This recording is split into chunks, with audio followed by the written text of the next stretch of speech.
Candice Hiramona, and for one of my technology artifacts, I wanted to propose a master's in applied AI. So this is going to be a stackable degree program for institutional resilience and global access. So AI in the labor market. I think it's pretty clear to say that AI has been integrated in a lot of different ways. And in the labor market, a lot of people are fearful about AI because it says that they're taking over their jobs. While a lot of this is true, American workplaces have increasingly integrated AI into their operations, and the Bureau of Labor Statistics projects that the percentage of AI adoption in business will reach 20% in the first half of 2026. And this prediction is based off the end of 2025. There was an 18% adoption, which is growing, projected to grow to 20% in the first half of this year. So AI is an increasingly marketable professional skill. Numerous job functions are outsourced to AI, and its applications are in high demand. However, your job is not going to get taken away from you or replaced by AI if you understand how to use and apply it to reduce your workflow, to increase productivity, and to just bring another technical skill into the professional arena. So the proposal here is that UWF designs a stackable master's degree program in applied AI. So the Center for Cybersecurity is now the Center for Cybersecurity and AI, and there are a few different departments that are doing AI certificate programs. So there are two existing ones currently, AI in the workplace, which I'm starting this summer, and AI in education, which is supposed to be published in the fall. So those two already exist, they're 9 credits apiece, and then I have created or proposed a UWF AI for Sustainability certificate.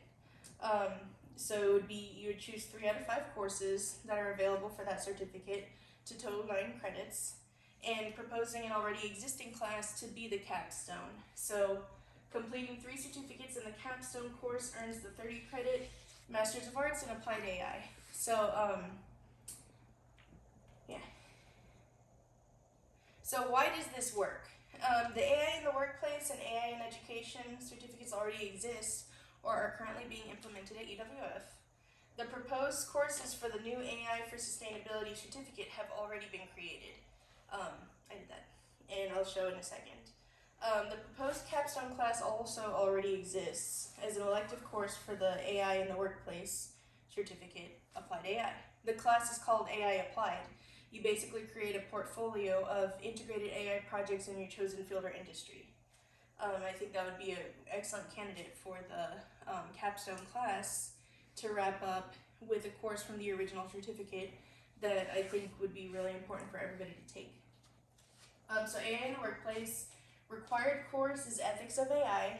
I've heard a lot about that class. It seems like something that everyone doing AI should be able to do. The other 3 are 3 of the 4 elective classes that are offered, but I think AI for Strategic Communication, this is just me, should be one of the other heavily suggested courses to take. And then from the other 2, you can choose between AI for workplace writing or AI for creative design. One of them is more graphic, and the other one is more like writing, but either way, they both use some kind of communication to share a point or some kind of information in different styles. AI in education, a required course for the proposed program that's going to be published is Ethics, Policy, and Responsible AI Use in Education. Very important, that is the required course for the class. And then I wasn't sure exactly if Foundations of AI Tools in Education was an elective or a required course, but it does seem like it should be an important required course, because how are you going to understand how to integrate AI without learning about the tools? And then the other elective course offerings, Applied Project in AI Supported Learning Environments, or AI in Curriculum Instruction and Assessment. And then for my proposed AI for Sustainability certificate, Human AI Collaboration. This is really important to be able to understand how to use and apply AI so that it's not replacing your job, it is enhancing it. AI for Accuracy and Cross-Linguistic Operations. Because of the influx of immigrants that we're receiving to this country, there's a lot of different languages that are being spoken, and translation isn't always accurate. So we want to make sure that the available AI tools that we are able to use are doing so accurately in a way that we can communicate with each other. The other 3 classes that you'd be able to choose from are Predictive Analytics for Resource Allocation, that's the economic pillar, AI for Wildlife Coexistence and Biodiverse Systems, that's the economic pillar, and the AI for Culture and Geopolitical Competency, that is the global pillar. So depending on which course you take, that's the specialization for your certificate. And then plus the Interdisciplinary Studies AI Applied class as the capstone makes this 30 credits total, equals the MA in Applied AI. So these are the classes that I have created, theoretically, or designed. And so human AI collaboration, you are designing workflows where AI supports individual and community input during decision-making processes. This ensures that humans are not solely dependent on AI, but are skilled in integrating it as a tool. So this doesn't need to take over anybody's jobs.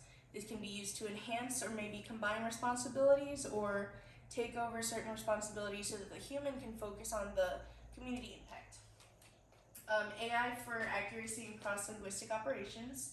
So this trains applicable AI systems to localize language and ensure mutual understanding. So this doesn't necessarily mean speaking formal Spanish that you would hear in Spain or formal English that you would hear in Great Britain.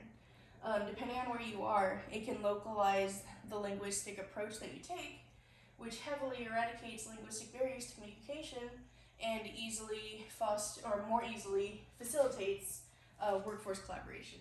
Then you have an elective class, Predictive Analytics for Resource Allocation. This is using AI to maximize the use of resources and manage budgets for institutional efficiency. Like I said earlier, that is the economic pillar.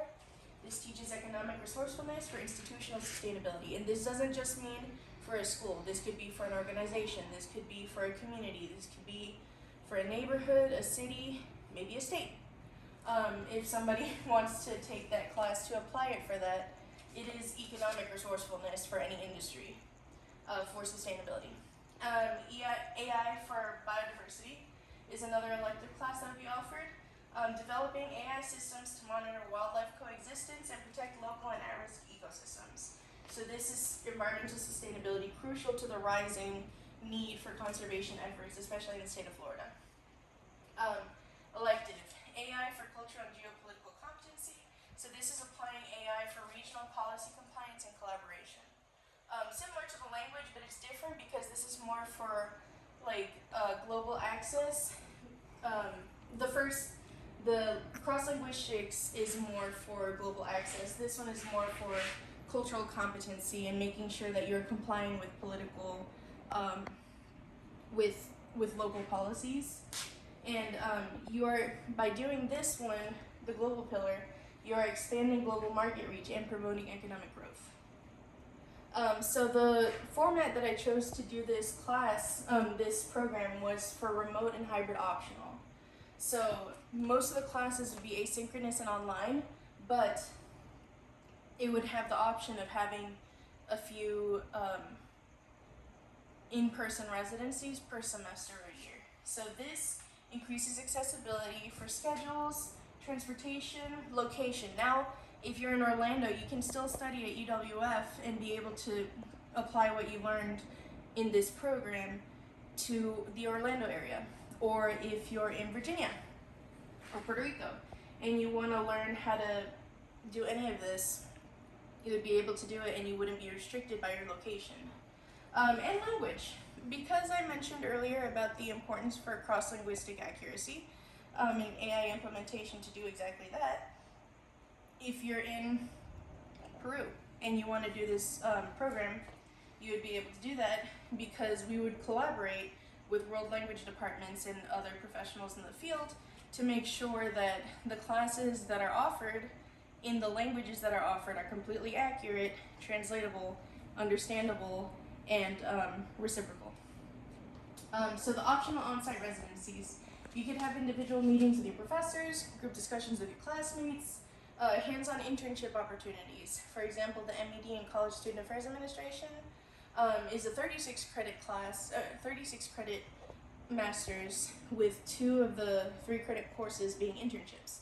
So those could be integrated and possibly used as a substitute for some of the elective classes, but that would remain to be seen further down the line with other members of the departments that we would be collaborating with to bring this program to life. Globalized access.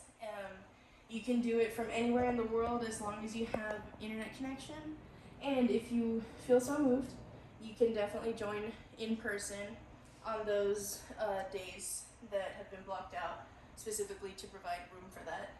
And it mirrors modern workplaces. So ever since the COVID pandemic and before that, but especially during and after, a lot of workplaces has switched to a hybrid or remote format. And sometimes outsourcing at least a lot of technical jobs to people in other countries that have that kind of expertise and experience. So what we're doing is trying to bring that home or expand globally and be able to really teach people how to integrate AI for sustainable choices and increased efficiency and operations. And much like the masters that I just did, CSAA, there's going to be a lot of operational creativity, and I love the way that I was able to provide demonstrations of what I've learned and my competency areas in a creative way. And it does require technical proficiency, which is key to the program anyways. And also it accommodates different learning styles and different working styles, which is even more important as we're trying to make things not just accessible to people of different locations or languages, but also different neurodivergent statuses, different disability accommodation requirements. And so this accommodates a lot of that. And the future of MA in Applied AI. So there's a potential for new certificates to be added for further specialization. So it doesn't just have to be those 3 certificates that we spoke about earlier. I've gotten word that there are 3 new AI certificates that are being published currently that are unrelated to the ones that I said earlier, except for AI integration and an AI for cybersecurity certificate. Those could also be integrated, so it could be a mix and match format for the program to evolve and update as continually as the technology that it integrates.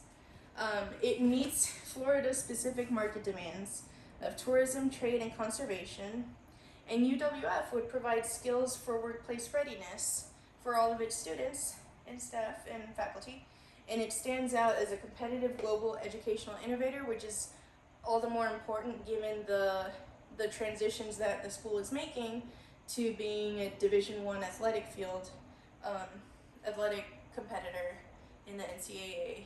And there's going to be a lot more media coverage and attention on the school, which I think we should capitalize on by investing in this program. So thank you. An original presentation by Candice Termana.